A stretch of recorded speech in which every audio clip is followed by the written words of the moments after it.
नमस्कार, स्वागत है खास राजस्थान में। खास राजस्थान का खास कार्यक्रम रूबरू विद के चरण में आप आज हमारे साथ में एक नई शख्सियत मौजूद है। नाम है राजकुमार शर्मा। विधायक नवलगढ़ से लगातार तीसरी बार जीते हैं आप। पहले मंत्री भी रह चुके हैं, वर्तमान में गहलोत सरकार में मुख्यमंत्री के सलाहकार भी हैं। सबसे पहले राजकुमार जी, आपको बधाई और ढेर सारी शुभकामनाएं। 3 साल में क्या क्या विकास क्षेत्र में आपके क्षेत्र में काम हुए? तो 3 सालों में कार्य करने में तो सरकार ने कोई कमी नहीं छोड़ी है, लेकिन आपने देखा होगा कि इन 3 सालों में 2 साल तो हमने कोविड जैसी महामारी से लड़ने में लगा दिए। और कोविड का जो प्रबंधन था हमारी सरकार की तरफ से वो बहुत शानदार रहा। हम लोग काफ़ी लोगों की जान बचाने में कामयाब रहे, क्योंकि ऐसी आपदा, ऐसी महामारी हमने न जीवन में कभी सुनी थी न कभी देखी थी। उसमें पूरे सरकार ने, सभी कार्यकर्ताओं ने मिलकर पूरे राजस्थान के अंदर जिस प्रकार से कोविड से लड़ने के लिए लोगों को जागरूक किया, लोगों की सेवाएं की, ये पूरा हिंदुस्तान इस बात को जानता है। उसके अलावा चाहे सड़कों का मामला हो, चाहे चिकित्सा का मामला हो, चिकित्सा तो मैंने बता दिया आपको, कोविड के अंदर शानदार प्रबंध रहा चिकित्सा के मामले में।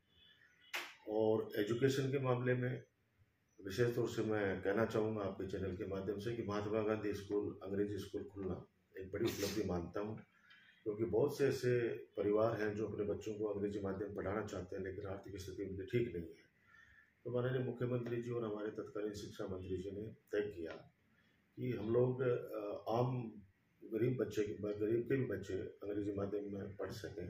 इसलिए पूरे राजस्थान के अंदर महात्मा गांधी अंग्रेजी माध्यम के स्कूल खोले गए, जो अपने आप में एक आने वाले समय में मेल का पत्थर साबित हो गया। कॉलेज एजुकेशन में खूब काम है, खूब कॉलेजेस खोली गई हैं। तो मैं जहाँ तक समझता हूँ कि प्रदेश में आम जनता के सर्वांगीण विकास के लिए राजस्थान की हमारी सरकार अच्छा काम कर रही है। आपका एक बयान बड़ा अभी चर्चा में रहा। राज्य स्तरीय कांग्रेस का जो अधिवेशन था उसमें आपने कहा था कि अधिकारी हैं वो सरकार चलाते हैं लेकिन सरकार बनाते नहीं। क्या उद्देश्य था उसका कहने का, क्या कारण? देखिए, वो कांग्रेस परिवार का अधिवेशन था जी। और कांग्रेस पार्टी की खासियत है कि आंतरिक लोकतंत्र बहुत मजबूत है। आपस में जब परिवार के अंदर चर्चाएं होती है तो उसके अंदर सबको खुलकर बात करने का मौका मिलता है।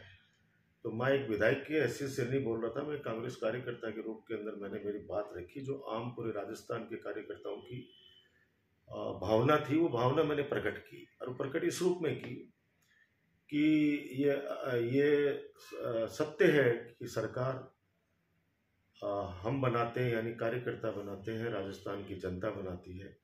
और जितना हमें पता रहता है ग्राउंड लेवल का कि आम जनता की क्या समस्याएं हैं, क्या सरकार उनके लिए योजनाएं लेके आए, क्या ऐसे कार्यक्रम लाए ताकि आम जनता का फायदा हो सके, ये हमसे ज़्यादा कोई नहीं जानता जो फील्ड में रहता है, जो चुन के आते हैं वहाँ से। अधिकारियों के लिए मेरा नौकरशाही के लिए था, और मैं कह रहा हूँ कि उसमें भी काफ़ी ज़मीन से जुड़े हुए अधिकारी हैं जो जनता की नब्ज को पहचानते हैं और उस स्तर पर काम करते हैं। लेकिन बहुत सारे लोग ऐसे हैं, आप भी सब लोग जानते हो, ये रियलिटी है कि वो लोग जिस प्रकार से विचार रखते हैं तो उनको धरातल का कईयों को नॉलेज नहीं होता। कोई 10 साल पहले, 20 साल पहले कलेक्टर रहे हैं, कोई एसडीओ रहे हैं, कोई पुराने रहे हैं। तो वर्तमान समय में हालात अलग हैं। आपको पता है कि नोटबंदी और कोविड के बाद आर्थिक स्तर बहुत गिर गया है बहुत से परिवारों का।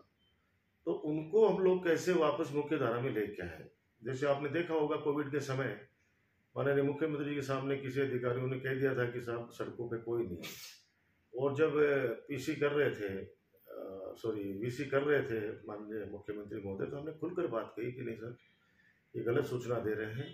राजस्थान की सड़कों पर काफ़ी लोग हैं और उनको हमारी धरती पर अगर वो आए हैं तो उनको साधनों के साथ खाना वाना खिलाकर उनको उनके राज्यों तक, अपन गंतव्य तक पहुंचाएं।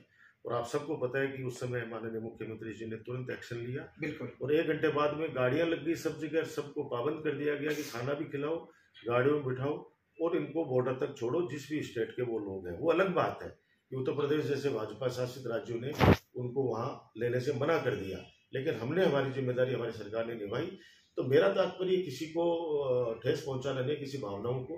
मैं इतना ही कह सकता हूं कि जितना ग्राउंड लेवल के ऊपर एक कार्यकर्ता या हम लोग जो जनप्रतिनिधि हैं वो लोगों की समस्याओं को जानते हैं, उनकी परेशानियों को जानते हैं, उतना एक ऑफिस में बैठकर जो व्यक्ति काम करता है उनको इतनी नॉलेज नहीं होती। तो मैंने मुख्यमंत्री जी से एक आम चर्चा के अंदर एक बात कही कि भाई हम लोग कैसे जीत के आते हैं, ये हम लोग जानते हैं। कैसे जनता का आजकल आपको पता है कि 5 भाइयों के एक परिवार को, एक पिता के लिए उनको एकजुट रखना, खुश रखना कितनी बड़ी चुनौती है। तो एक विधायक के लिए, एक एमपी के लिए, एक जिला प्रमुख के लिए, किसी भी जनप्रतिनिधि के लिए लाखों लोग होते हैं, अलग अलग विचारधारा के लोग होते हैं, अलग अलग जाति संप्रदाय के लोग होते हैं। उनको एक सूत्र में बांध के रखना, उनको प्रसन्न रखना, उनके काम करना, कितने तकलीफों से गुजर कर हम लोग उनका विश्वास जीतते हैं और चुनाव जीत के आते हैं और फिर सरकार बनाते हैं। और सरकार बनाने के बाद के अंदर अगर कोई कार्यकर्ता या किसी काम के लिए जाए, चाहे भाजपा की सरकार हो चाहे कांग्रेस की सरकार हो, मेरे पास सभी पार्टियों के लोगों के फोन आए कि आपने जो बात रखी है वो एक आम कार्यकर्ता की जनभावना आपने रखी है। तो मेरा कहने का उद्देश्य यही था कि भाई कोई आए, जरूरी नहीं सबके काम हो, लेकिन कम से कम उसको बुला के बिठा के बता तो सकते हैं कि ये काम आपका हो सकता है, ये काम नहीं हो सकता है। तो मेरा यही उद्देश्य था और कोई विशेष बात नहीं थी। संविदा कर्मचारियों का मुद्दा लगातार सरकार की तरफ से भी दबाव आ रहा है, क्योंकि सरकार के चुनावी मैनिफेस्टो में वादा था कि हमारी सरकार आएगी तो संविदा कर्मचारी को नियमित किया जाएगा। फिर उसमें है मदरसा पैरा टीचर्स हो, राजीव गांधी पैरा टीचर्स हो, विद्यार्थी मित्रों, पंचायत सब कुछ है, मेडिकल के संविदा कर्मचारी, उसको लेकर क्या रुख है सरकार का और इस सम्मेलन में क्या कुछ बात हुई? सरकार का रुख सकारात्मक है। हम लोग वास्तव में मैनिफेस्टो के अंदर हमने डाला था इस चीज को, और अभी प्रदेश का अधिवेशन हुआ जो कांग्रेस पार्टी का, उसमें भी सर्वसम्मति से प्रस्ताव पारित किया गया कि हमारे चुनावी घोषणा पत्र के अंदर संविदा कर्मियों सहित जो भी वादे अब अधूरे रह गए हैं उनको सरकार जल्दी पूरा करे। तो मुझे लगता है कि कल बजट के अंदर माननीय मुख्यमंत्री जी कुछ अच्छी खुशखबरी देंगे, मुझे पूरी उम्मीद है। 2 साल बचे हैं सरकार के, क्या क्या विकास कार्य होने आपके क्षेत्र में भी बाकी है जो आपके लिए सबसे महत्वपूर्ण है? देखिए, जो घोषणाएं हुई हैं उनको हम धरातल पर लाए, पूरा कर जनता को समर्पित करें। प्रशासन गांवों के संग और शहरों के संग आपने देखा होगा कि कितने पट्टे लोगों को मिले हैं। कि ऐसे आज़ादी के बाद से बहुत से परिवार थे जो सिवाय चक सरकारी भूमि पर बसे हुए थे उस समय से, 50 साल से, 70 साल से, 80 साल से। वो लोग काफ़ी चक्कर काटा करते थे नगर निगम में, नगर परिषद में, नगर पालिकाओं में, ग्राम पंचायतों में कि हमें पट्टा दिया जाए। अभी सरकार ने जो छूट दी है उसका काफ़ी परिवारों को फायदा मिला। जैसे मेरे नवलगढ़ के अंदर कल ही मैं जाके आया था, 2500 परिवारों को फायदा मिल रहा है, उनकी किस्म चेंज हो गई भूमि का। और ऐसे मुकुंदगढ़ के अंदर, ऐसे पूरे राजस्थान के अंदर लाखों परिवार हैं जिनको पट्टे मिले हैं और मिलने वाले हैं। तो खूब जबरदस्त काम हुए हैं। पालनहार योजना के अंदर काम हुए हैं। चिरंजीवी योजना जो एक संजीवनी बनकर उभरी आम जनता के लिए। आपको पता होगा जब हम हेल्थ मिनिस्टर थे पिछले माननीय गहलोत जी की सरकार में, उस समय मुख्यमंत्री निःशुल्क दवा योजना, उसको पूरे प्रदेश में नहीं पूरे देश में सराहाया गया। लोगों को आपने देखा, वो प्रभारी मंत्री था बांसवाड़ा का, वहाँ पे कुछ ऐसे परिवारों से मैं मिला जो लोग ये कहते थे कि हमारे बेटा और बेटी दोनों अगर बीमार पड़ जाते हैं तो हम लोग सबसे पहले बेटे का इलाज कराते हैं। तो मैंने कहा ऐसा क्यों करते हो आप लोग, बेटी भी तो बराबरी हकदार है, बेटी में भी वही जान होती है। तो उन्होंने कहा कि नहीं, बेटी तो भगवान के घर से अपने आप ठीक हो जाएगी और बेटे का हम इलाज पहले कराते हैं। तो वो भावनाएं सारी हमने माननीय मुख्यमंत्री जी के सामने रखी उस समय। और मैं सौभाग्यशाली हूँ कि उस योजना को शुरुआत करने में हमारी भूमिका भी रही और पूरे ग्राउंड लेवल तक उसको लेके गए। ऑपरेशन फ्री, दवाइयाँ फ्री, जांचें फ्री। एक बहुत बड़ा, जो पैसे वाला व्यक्ति तो कहीं भी इलाज करा सकता है, लेकिन गरीब आदमी को इलाज कराने के लिए अपनी जमीन गिरवी रखनी पड़ती है, ब्याज पे पैसे लाने पड़ते हैं, पता नहीं गहने गिरवी रखने पड़ते हैं, कितना कितना। अब आज उसका और आगे बढ़ाया उस मामले को, और चिरंजीवी योजना के रूप में 5 लाख रुपए का इलाज मुफ्त करना और 800 रुपये, मात्र 800 रुपये के बीमा के अंदर 800 रुपये जमा कराने पड़ेंगे। और अब तो मुख्यमंत्री जी ने और आगे कर दिया कि 800 रुपये भी अगर किसी परिवार के पास नहीं है तो वो भी सरकार देगी, या भामाशाहों के माध्यम से जनप्रतिनिधि या अधिकारी वो लोग व्यवस्था करेंगे। तो काफी काम हुआ। कल मैं जहां तक समझता हूं कि मुख्यमंत्री जी ने घोषणा की है कि इस बार किसानों के लिए कृषि बजट अलग से लेके आ रहे हैं, तो वो भी एक अपने आप में ऐतिहासिक काम होगा राजस्थान में, राजस्थान के इतिहास में। तो कल हम उम्मीद कर रहे हैं कि और चीजें बहुत सारी माननीय मुख्यमंत्री जी लेके आएंगे बजट में, और उसके बाद में उनकी घोषणा के बाद उनको धरातल पे लाना, उन कामों को पूरा कराना, ये हमारा संकल्प रहेगा कि हम लोग हमारे क्षेत्र के अंदर, हमारे जितने लोग हैं अपने अपने क्षेत्रों के अंदर, उन कामों को जल्दी से जल्दी करवाकर जनता को समर्पित करें। केंद्र के बजट को आप कैसे देखते हैं? राजस्थान को क्या कुछ मिला?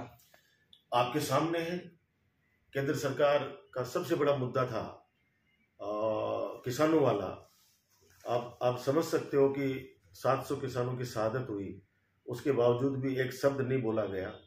और पूरे बजट के अंदर, आप राजस्थान को तो छोड़िए, पूरे देश के अंदर आम गरीब आदमी को कोई भी ऐसी रिलीफ नहीं दी गई जिससे वो ये समझ सके कि साहब सरकार ने हमारे लिए कुछ किया है।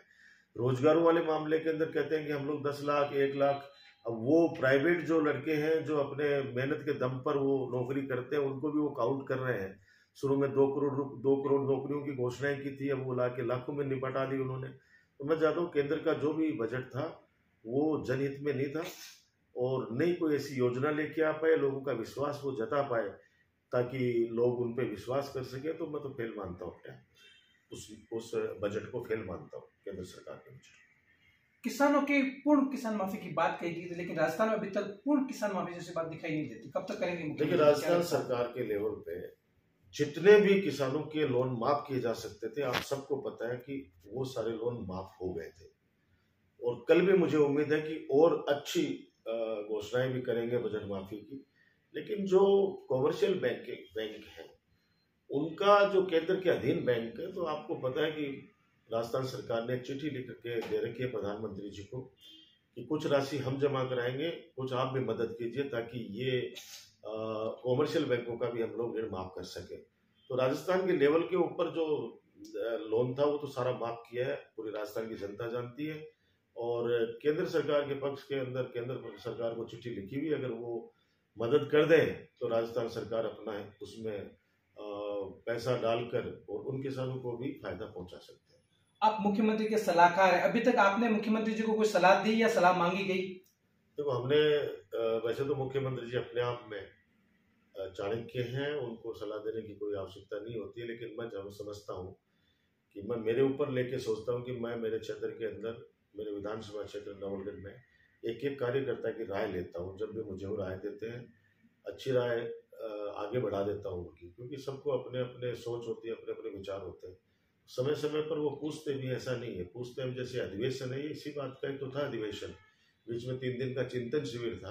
तो चिंतन शिविर के माध्यम से भी सभी विधायकों को इंटरेक्शन किया गया, उनकी राय जानी गई। और राय जाने के बाद पहली बार ऐसा हुआ कि कार्यकर्ताओं के बजट से पहले राय जानी गई। तो आप समझ लीजिए कि ग्राउंड स्तर पे जो समस्याएं हैं, जो काम होने चाहिए, वो इस बजट के अंदर उसका रूप आपको देखना, वो तस्वीर आपको देखने को मिलेगी। बेरोजगार भत्ता बहुत मामला चला है कि बेरोजगार भत्ता तभी मिलेगा जब आप इंटर्न करोगे, उसको लेकर आपका क्या रुके, क्या तरीका सही है? उसके लिए भी हमने हमारी राय दे दी है। मैं इसको मीडिया के सामने तो नहीं करना चाहता, लेकिन मैं तो इतना ही कर सकता हूँ कि उसमें बैरिकेड नहीं लगाने चाहिए, उसमें तो एक आसान सा तरीका रखना चाहिए कि जो बेरोजगार अगर अपने घोषणा की है तो उसको फिर नियम कानून से हटकर उसको फायदा पहुंचाना चाहिए। ये थे मुख्यमंत्री के वर्तमान सलाहकार और पूर्व मंत्री राजकुमार शर्मा, जो नवलगढ़ से विधायक आते अपने बेबाकी से अपने विचार रखे और कोरोना काल में सरकार ने बेहतरीन कार्य किया। वो तो भारत सरकार ने भी तारीफ कर ली है भीलवाड़ा मॉडल की विशेष रूप से। और 23 तारीख के बजट में क्या कुछ है उसको लेकर संविदा कर्मचारियों के मुद्दों को लेकर विशेष बातचीत की, खास राजस्थान के साथ। मेरे सहयोगी रमेश देगड़ा के साथ मैं कुलदीप चारण।